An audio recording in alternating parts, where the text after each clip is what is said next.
बिस्मिल्लाहिर्रहमानिर्रहीम। अस्सलाम वालेकुम स्टूडेंट्स, आज हमारा जो लेक्चर है वो है इंटर मालिक्यूलर फोर्सेस। तो इंटर मालिक्यूलर फोर्सेस होती क्या हैं? इंटर मालिक्यूलर फोर्सेस वो फोर्सेस होती हैं जो मालिक्यूल्स के दरमियान में होती हैं। दोबारा सुनें ज़रा, अगर दो मालिक्यूल्स हैं, तीन मालिक्यूल्स हैं, जितने भी मालिक्यूल्स हैं, उन मालिक्यूल्स के दरमियान जो फोर्स होगी उस फोर्स को बोलते हैं इंटर मालिक्यूलर फोर्सेस। तो यहाँ से अगर हम इसको डिफाइन करें तो हम कह सकते हैं कि ये वो फोर्स होती है जो मौजूद होती है बिटवीन मालिक्यूल्स के दरमियान जो मौजूद होती है, हम उसको बोलते हैं इंटर मालिक्यूलर फोर्सेस। तो यहाँ पे एक और फोर्स का भी कंसेप्ट आता है जिसको बोलते हैं इंट्रा मालिक्यूलर फोर्सेस।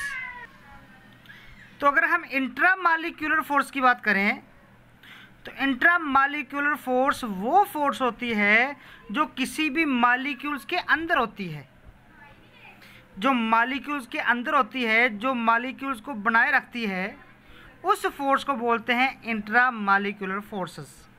मिसाल के तौर पे मैं कहता हूं कि ये मेरे पास एक वाटर मॉलिक्यूल है, ये मेरे पास वाटर मॉलिक्यूल है।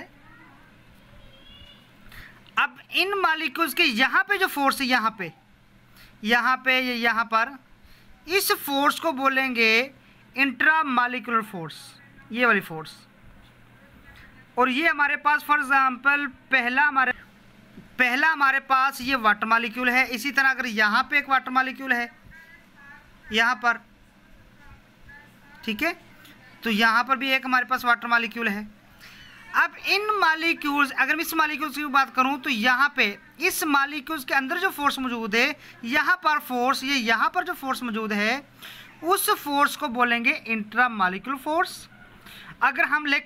अगर हम बात करें एक मॉलिक्यूल्स और इस मॉलिक्यूल्स के दरमियान जो फोर्स होगी यहाँ पे, इस फोर्स को बोलेंगे इंटर मालिक्यूलर फोर्सेस बोलेंगे।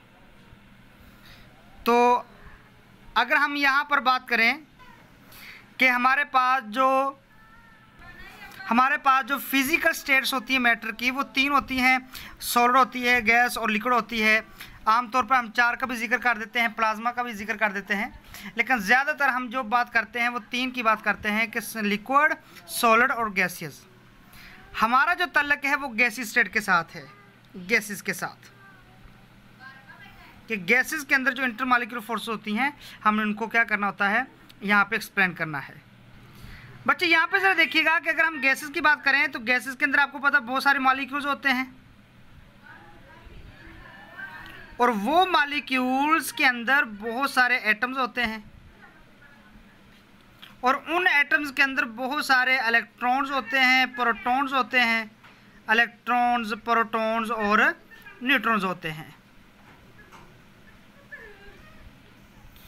ठीक है, मॉलिक्यूल्स के अंदर बहुत सारे एटम्स होते हैं और उन एटम के अंदर बहुत सारे इलेक्ट्रॉन्स, प्रोटॉन्स और क्या होते हैं, न्यूट्रॉन्स होते हैं। और इलेक्ट्रॉन्स जो होते हैं वो अपने अपने मिदार के अंदर उनकी ऑर्बिटल मोशन होती है और क्या होती है, स्पिन मोशन होती है। लेकिन अगर हम यहाँ पे बात करें तो हम कह सकते हैं कि जो मॉलिक्यूल्स होता है वो असल में एक न्यूट्रल पार्टिकल होता है। क्या होता है? न्यूट्रल पार्टिकल होता है। इलेक्ट्रिकली अगर देखें तो इलेक्ट्रिकली क्या है, वो एक न्यूट्रल पार्टिकल है।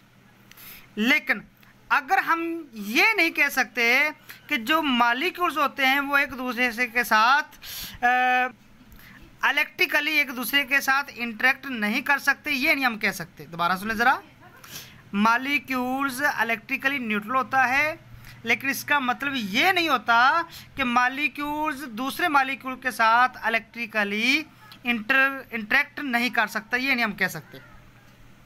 तो यहाँ पे अगर हम बात करें तो अगर हमारे पास दो मॉलिक्यूल्स हैं, फॉर एग्जांपल ये हमारे पास एक मॉलिक्यूल्स है और यहाँ पर हमारे पास दूसरा मॉलिक्यूल्स है, इन मॉलिक्यूल्स के दरमियान जो फोर्स होती है, जिस फोर्स को हमने इंटर मालिक्यूलर फोर्स का नाम दिया हुआ है, ये फोर्सेस होती हैं इलेक्ट्रोमैग्नेटिक फोर्सेस होती हैं। कौन सी फोर्स होती हैं? इलेक्ट्रोमैग्नेटिक फोर्सेस होती हैं। और अगर ये दोनों मॉलिक्यूल्स एक दूसरे के करीब आना शुरू हो जाएं तो ये इलेक्ट्रोमैग्नेटिक जो फोर्सेस है अगर ये दोनों मालिक्यूल्स एक दूसरे के करीब आते जाएं तो ये इलेक्ट्रोमैग्नेटिक जो फोर्सेस है ये बन जाती है अट्रैक्टिव फोर्स बन जाती है। क्या बन जाती है? अट्रैक्टिव फोर्सेस बन जाती है। जैसे जैसे एक दूसरे के करीब आते जाएंगे अट्रैक्टिव फोर्स बढ़ती जाएगी, ठीक है।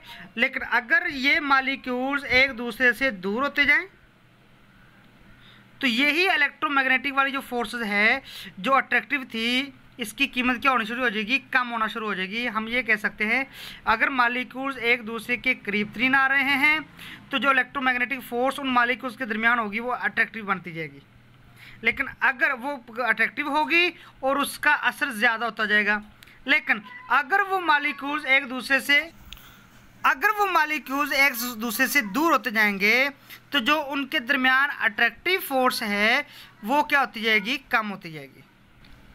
लेकिन यहाँ पे एक बात और समझिएगा, अगर ये मॉलिक्यूल्स एक दूसरे के इतने करीब आ जाएं कि इनके दरमियान जो चार्जेज हैं, इनके अंदर जो चार्ज पार्टिकल जो मौजूद हैं, अगर वो एक दूसरे के साथ ओवरलैप कर जाएं, फॉर एग्जांपल ये हमारे पास फर्स्ट मॉलिक्यूल है और ये हमारे पास क्या है?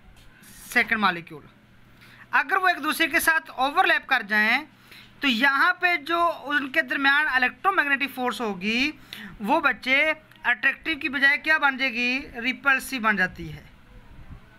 क्या बन जाती है? रिपल्सिव बन जाती है, ठीक है। तो जैसे जैसे वो एक दूसरे के अंदर घुसते जाएंगे, ओवरलैप होते जाएंगे तो रिपल्सिव फोर्स क्या करती जाएगी? बढ़ती जाएगी। अगर हम इस चीज़ को ग्राफ के ज़रिए ज़ाहिर करें तो ग्राफ के ज़रिए हम इस तरह ज़ाहिर कर सकते हैं। तो अगर हम यहाँ पे ग्राफ ड्रा करें डिस्प्लेसमेंट और फोर्स के दरमियान तो देखें जैसे जैसे डिस्प्लेसमेंट बढ़ता जाएगा शुरू के अंदर ये R0 क्या है? ये किसी भी मॉलिक्यूल्स का डायमीटर के ऊपर कोई भी अगर मॉलिक्यूल मौजूद है या ये कह लें कि R0 जो है ये किसी भी मॉलिक्यूल्स के डायमीटर डिस्टेंस को क्या कर रहा है? रिप्रेजेंट कर रहा है। तो अगर कोई डायमीटर के ऊपर होगा उस वक्त उसकी फोर्स ज़्यादा होगी। अगर डायमीटर के अंदर आ गया है, फासला उसका कम हो गया है तो फिर फोर्स बढ़ेगी। लेकिन फोर्स कौन सी बढ़ेगी? Repulsive force. लेकिन अगर उस R0 से आपका फासला बढ़ेगा तो शुरू के अंदर फोर्स जो अट्रैक्शन की बन जाएगी वो बढ़ेगी। लेकिन फिर जैसे जैसे R को बढ़ाते जाएंगे जो अट्रैक्शन की फोर्स है वो क्या होती जाएगी? कम होती जाएगी। लेकिन R0 का मतलब क्या है? अगर पार्ट जो मॉलिक्यूल्स हैं वो एक दूसरे के डायमेट्रिकल डिस्टेंस के ऊपर आ जाएं उस वक्त फोर्स क्या हो जाएगी? ज़ीरो। और अगर उस से R कम करेंगे फोर्स बढ़ेगी। लेकिन कौन सी फोर्स? रिपल्सिव। अगर उससे आप डिस्टेंस थोड़ा सा बढ़ाएंगे, यहाँ पे दोबारा सुने ज़रा, अगर आप R0 क्या है? ये डायमेट्रिकल डिस्टेंस है किसका? मॉलिक्यूल्स का, ठीक है। अगर आप उस R0 से R को कम करेंगे, इस साइड पे जाएंगे तो फोर्स जो इलेक्ट्रोमैग्नेटिक फोर्स है मॉलिक्यूल्स के दरमियान वो बढ़ेगी। लेकिन कौन सी फोर्स होगी? वो रिपल्सिव फोर्स होगी।